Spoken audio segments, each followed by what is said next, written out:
Assalamualaikum warahmatullahi wabarakatuh, and a very good afternoon to our English teacher, Sir Saiful Azlan, and my fellow friends. Yeah, good afternoon too. Today I would like to talk about the factor that determine our health.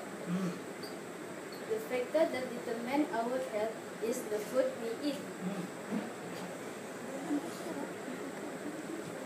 Children should be encouraged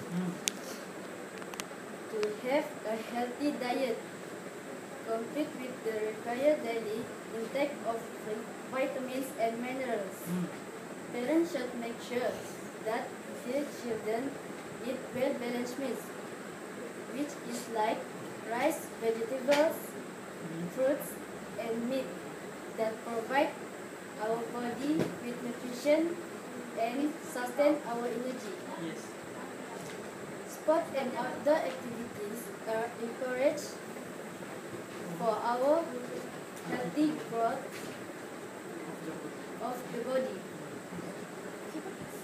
People on age need to take part in some physical activity like netball and football. So, each of us is responsible for our own health and well-being.